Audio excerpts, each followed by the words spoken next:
Hello student, आज आपको हम पढ़ाते हैं गुणित अनुपात का नियम। क्लास 11 की केमिस्ट्री में आपको रासायनिक संयोग के नियम पढ़ा रहे थे और आज आपको हम पढ़ाएंगे गुणित अनुपात का नियम। इससे पहले वाले वीडियो में आपको 2 नियम पढ़ा दिए थे, ठीक।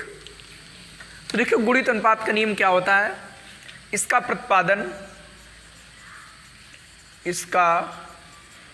प्रतिपादन जॉन डाल्टन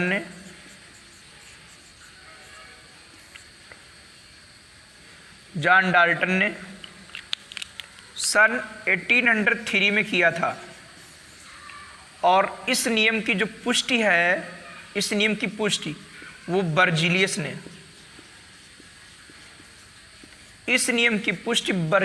की थी, ठीक।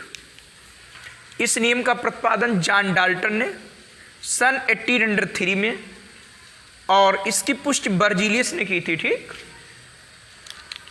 देखिएगा ये नियम क्या है कि गुणित अनुपात का नियम क्या है। पहले आप एग्जाम्पल समझेंगे, ठीक, तभी आपको ये नियम क्लियर होगा। पहले हम आपको नियम लिखाते हैं या समझाते हैं और फिर एग्जाम्पल बताते हैं, तभी आपको नियम क्लियर होगा। इसीलिए ध्यान दीजिएगा आप लोग कि गुणित अनुपात का नियम क्या है। देखिए कि इस नियम के अनुसार,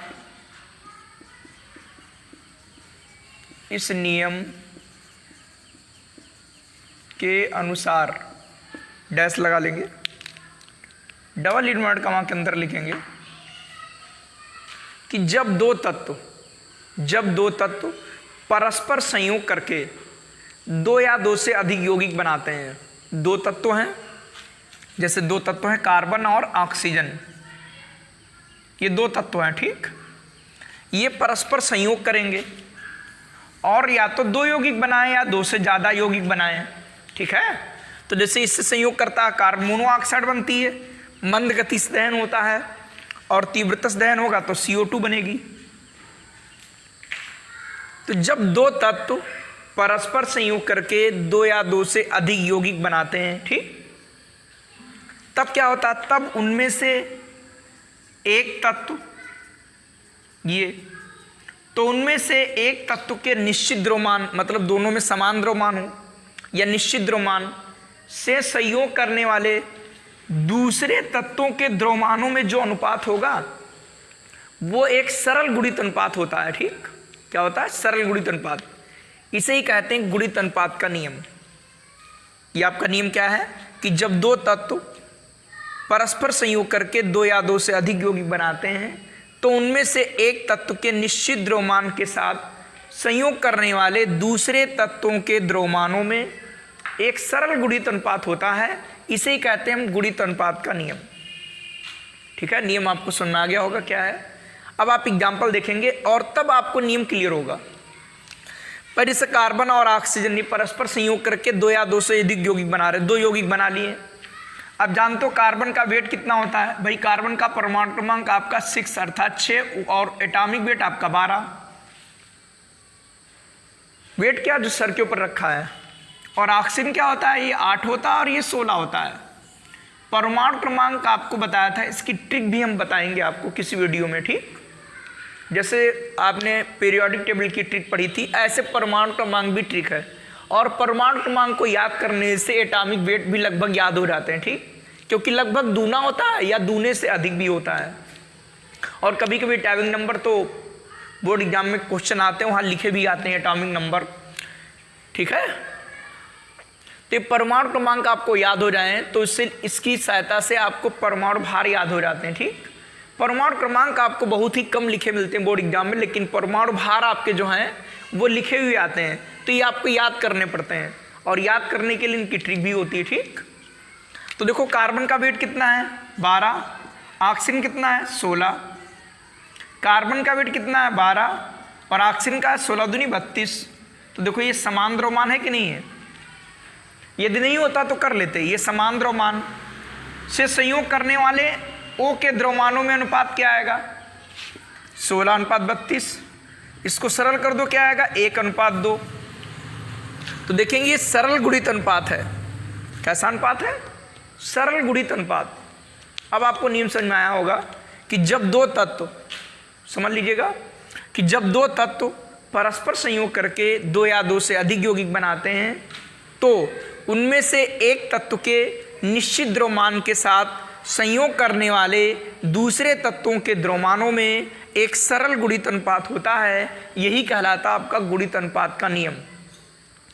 ध्यान दीजिएगा, आप अगर एक दो बार पढ़ेंगे, इसको एग्जाम्पल समझेंगे तो आपको ये नियम बिल्कुल क्लियर हो जाएगा। ठीक, और ये नियम आपको समझ में आ भी आता है तो आप वीडियो को लाइक भी करेंगे, शेयर भी करेंगे। ठीक,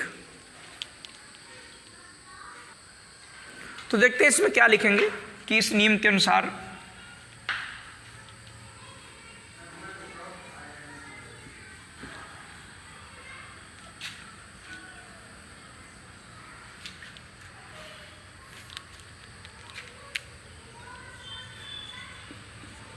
जब दो तत्व परस्पर संयोग करके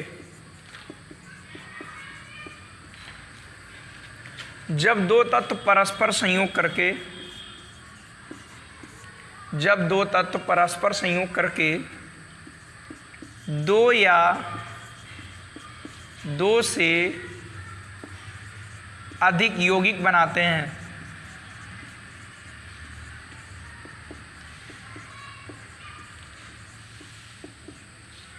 जब दो तत्व परस्पर संयोग करके दो या दो से अधिक यौगिक बनाते हैं तो उनमें से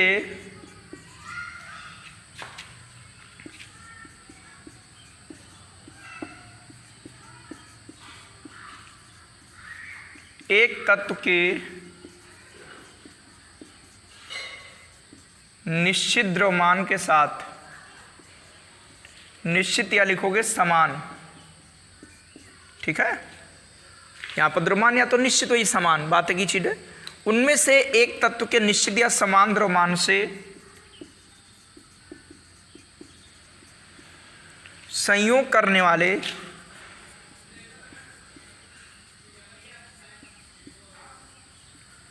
दूसरे तत्वों के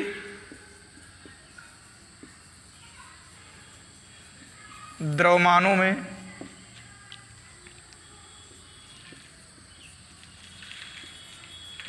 एक सरल गुणित अनुपात होता है।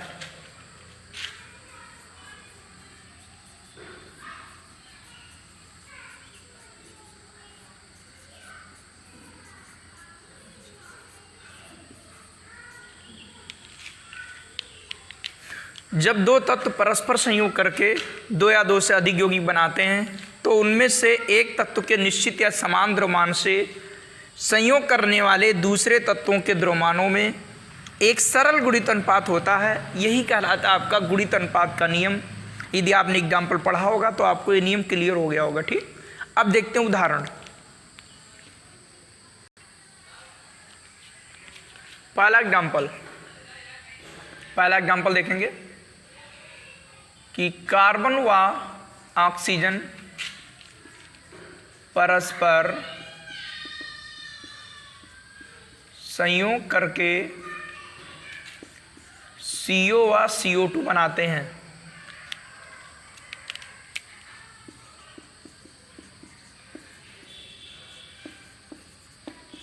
कार्बन व ऑक्सीजन परस्पर संयोग करके क्या बनाते हैं? CO व CO2 बनाते हैं। इनमें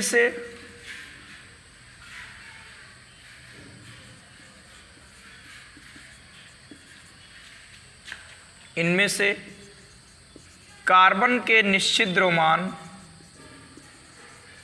या समान द्रव्यमान, वही 12 ग्राम आपका है समान द्रव्यमान। ठीक, 6-12 आपको पढ़ाया था आपको। कार्बन के निश्चित द्रव्यमान से संयोग करने वाले ऑक्सीजन के द्रव्यमानों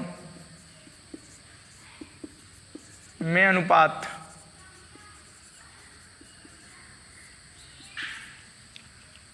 ठीक है। देखिए CO में क्या है? C अनुपात O, ये आएगा 12:16। CO2 में C अनुपात O आपका आएगा C और 16 दूनी 32। तो कार्बन की निश्चित मात्रा इससे संयोग करने वाले ऑक्सीजन के द्रव्यमानों में अनुपात क्या आएगा? 16:32। तो यह रहेगा आपका 1:2।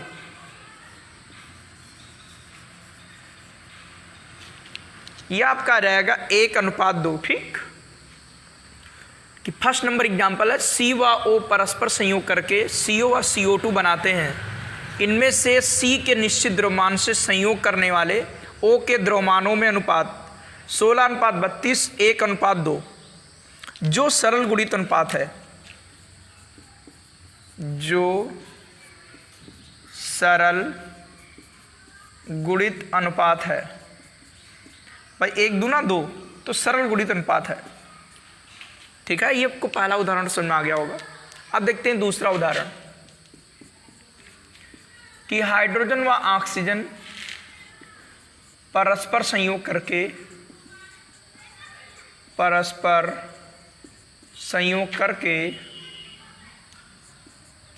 H2O व H2O2 बनाते हैं, ठीक।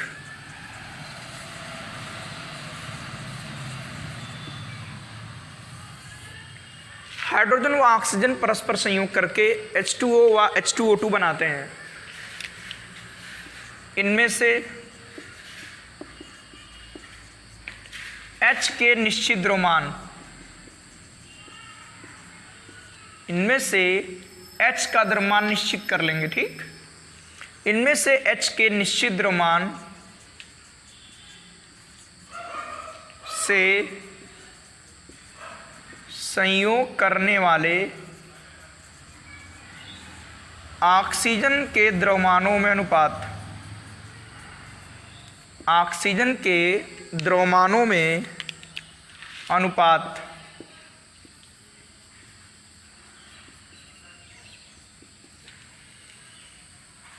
ये आपका 16, ये 16 दुनिया आपका 32, ठीक है। भाई आपका H बराबर होता है 1:1, ऑक्सीजन होता है आपका 8 और 16, तो आपका क्या आएगा 1 दूना 2, 2:8, ये क्या है, सॉरी 2:16, भाई 2:16, और ये क्या आएगा 1 दूना 2 और 16 दूनी 32। तो ये हाइड्रोजन की निश्चित मात्रा से संयोग करने वाले O के द्रव्यमानों में अनुपात 16:32। बताओ क्या आएगा, 16 16 दूनी 32, जो सरल गुणित अनुपात है, ठीक। जो कैसा अनुपात है, सरल गुणित अनुपात है।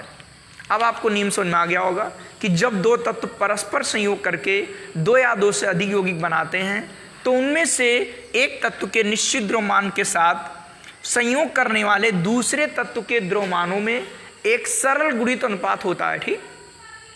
इसे ही कहते हैं गुणित अनुपात का नियम। आप कमेंट्स के द्वारा भी आप बताएंगे कि आपको नियम समझ में आ रहा कि नहीं आ रहा, ठीक। आप जब दोनों उदाहरण करेंगे, एक बार नियम को पढ़ेंगे, आपको नियम बिल्कुल याद हो जाएगा, ठीक। देखते हैं भैया तुल्य अथवा व्युत्क्रम अनुपात का नियम। ये अनुपात आपको आसान नहीं है याद करना और समझना, ठीक। इसीलिए आप गहराई से समझेंगे, एक बार समझाएंगे नहीं समझ में आएगा दोबारा समझाएंगे, ठीक। इसीलिए इस नियम को आप कायदे से पढ़ेंगे। इससे पहले आपको एग्जाम्पल समझना ही पड़ेगा, ठीक। क्योंकि ये नियम जो लोग इंटर कर चुके हैं, आगे क्लास में पहुंच गए हैं, उनको भी आसानी से क्लियर नहीं होगा अगर ध्यान नहीं दिया होगा। इसीलिए ध्यान रखिएगा, इस नियम को कैसे तैयार करेंगे वो भी सब हम बताएंगे आपको, ठीक। क्योंकि इससे पहले जो नियम पढ़े थे वो बहुत ही सरल थे, लेकिन ये नियम आपको आसान नहीं किया, आसानी से तैयार कर लो, ठीक। देखते हैं, पहले एग्जाम्पल लेते हैं कि यहाँ पर एग्जाम्पल लिया हमने कार्बन, ये लिया ऑक्सीजन और यहाँ पर ले लिया हाइड्रोजन, ठीक। इस नियम को हम तोड़ तोड़ कर समझाते हैं, आपको बिल्कुल क्लियर होगा, ठीक। अगर आप ध्यान से समझोगे, अगर आपको एक बार नहीं समझ में आता, वीडियो रिपीट करके देखो, हम उदाहरण 2-2 बार तक बताएंगे, ठीक। लिखा है जब दो विभिन्न तत्वों के भिन्न भिन्न द्रव्यमान, जब दो विभिन्न तत्वों के, इसीलिए हमने नियम लिख दिया कि आपको एग्जाम्पल दिक्कत ना हो क्लियर समझने में, ठीक। कि जब दो विभिन्न तत्वों के भिन्न भिन्न द्रव्यमान, भाई जब ये दो विभिन्न तत्व हैं तो इनके द्रव्यमान तो भिन्न भिन्न होंगे ही, ठीक। जैसे दो इंसान हैं, वो आपके अलग अलग हैं तो उनके द्रव्यमान कुछ ना कुछ तो भिन्न होंगे ही, ठीक। हो सकता है लगभग समान हो जाए, लेकिन ऐसा नहीं है कि जब दो अलग अलग व्यक्ति हैं तो उनके द्रव्यमान भी भिन्न भिन्न होंगे। ऐसे जब दो, ये लिखा है जब दो विभिन्न तत्वों के भिन्न भिन्न द्रव्यमान, जब दो ये तत्व हैं और इनके विभिन्न द्रव्यमान, मतलब अलग अलग द्रव्यमान है, ठीक। फिर क्या लिखा है कि अलग अलग किसी तीसरे तत्व के निश्चित द्रव्यमान से संयोग करें। देखो भाई, H के साथ ये भी संयोग करेगा और ये भी H के साथ संयोग करेगा, तो ये द्रव्यमान इसका निश्चित तो होगा ही। देखिए, तीसरे तत्व का निश्चित द्रव्यमान होगा, उससे ये संयोग करेंगे दोनों, ठीक। समझ लीजिएगा कि जब दो विभिन्न तत्वों के भिन्न भिन्न द्रव्यमान, जब दो विभिन्न तत्वों के भिन्न भिन्न द्रव्यमान अलग अलग किसी तीसरे तत्व के निश्चित द्रव्यमान के साथ संयोग करते हैं, ये तीसरा तत्व है, इसके निश्चित द्रव्यमान के साथ दोनों तत्व संयोग करेंगे, ठीक। तो देखो, इतना पहले समझिए, संयोग करेंगे और फिर क्या होगा, तो जब इससे संयोग करेगा तो बनाएगा मुख्यतः CH4, और जब ये इससे संयोग करेगा तो बनाएगा आपका H2 और O, H2 बनाएगा। अब क्या होगा, आपको कार्बन का वेट मालूम है, कार्बन का परमाणु क्रमांक 6, ऊपर आएगा 12, हाइड्रोजन आपका 1 होता है, ऑक्सीजन कितना होता है आपका 8 और ऊपर 16 होता है, ठीक। तो कार्बन कितना आपका है 12 और H बराबर आपका 1 चक्कू आपका हुआ है 4। ऐसे देखेंगे यहाँ पर हाइड्रोजन कितना है, तो हाइड्रोजन आपका आएगा 1 दूना 2 और ये 16, ठीक। तो देखेंगे इसमें C और H का अनुपात है, अगर ऐसा कर लें H अनुपात C कर लें तो क्या होगा, CH4 में H अनुपात C, तो H कितना था 4 और ये आपका 12, ठीक है। अब यहाँ H और O का अनुपात कितना है 2:16, कितना है 2:16। तो देखेंगे इसकी निश्चित मात्रा करिए, इसकी निश्चित मात्रा के लिए इसमें 2 से मल्टीप्लाई करेंगे तो आपका आएगा 4 और इधर 2 से मल्टीप्लाई करेंगे आएगा 32, अर्थात ये आएगा 4 और ये आएगा 32। तो देखो ये आपका निश्चित द्रव्यमान हो गया, ठीक। कैसा द्रव्यमान हो गया, निश्चित द्रव्यमान। अब क्या होगा कि इनमें हम अनुपात निकालेंगे तो आएगा 12:32, अर्थात इसको भाग करेंगे या इसको ऐसे ही छोड़ देंगे या भाग करके देख लेंगे, ऐसे ही छोड़ देते हैं कोई बात नहीं, या अनुपात सरल भी कर सकते हो। अब इनमें कभी भी संयोग होगा, यही आगे कह रहा है, ठीक। ध्यान रखिएगा आप लोग क्या बता रहे हैं हम, अब ये दोबारा फिर समझाएंगे। अब कह रहा है इनमें कभी भी संयोग होगा तो ये बनाएगा CO2, तो इसमें आएगा 12 और 16 दूनी 32। तो कह रहा कि उसी अनुपात में संयोग करेंगे, ये वाला अनुपात देखो वही आया, या इसका कोई सरल गुणित अनुपात आना चाहिए यहाँ पर, ठीक। यही नियम कह रहा है। एक बार उदाहरण को आप फिर से समझिएगा, इसको मिटा रहे हैं भी, दोबारा उदाहरण फिर यही समझाएंगे और उसके बाद नियम आप समझेंगे तभी आपको याद होगा। देखते हैं एक बार फिर समझाते हैं आपको ये, क्योंकि ये नियम आसान नहीं होता याद करना, जब तक आप समझोगे नहीं याद नहीं होगा, आपके माइंड में दिमाग ये नियम फिट नहीं होगा। जब तक आप एग्जाम्पल क्लियर नहीं करोगे ये नियम आपके माइंड में फिट नहीं होने वाला। देखिए ये कार्बन है और ये क्या ऑक्सीजन है, ये आपका पहला लिखा हुआ है पॉइंट, ये कि जब दो, तोड़ कर याद करेंगे, जब दो विभिन्न तत्वों के भिन्न भिन्न द्रव्यमान, जब दो विभिन्न तत्वों के भिन्न भिन्न द्रव्यमान अलग अलग किसी तीसरे तत्व के, अलग अलग किसी तीसरे तत्व के निश्चित द्रव्यमान से संयोग करते हैं, ये निश्चित द्रव्यमान से संयोग करते हैं। और यदि इन दोनों तत्वों में कभी संयोग हो, इनमें कभी भी संयोग हो, तो कह रहा है ये उसी अनुपात में अथवा इसके सरल गुणित अनुपात में संयोग करते हैं, या करेंगे जिसमें वे दोनों तत्व, या जिसमें वे मतलब वे दोनों तत्व तीसरे तत्व के निश्चित द्रव्यमान से संयोग करते हैं। तो आप फिर से एक बार एग्जांपल समझो तब आपको ये नियम क्लियर होगा।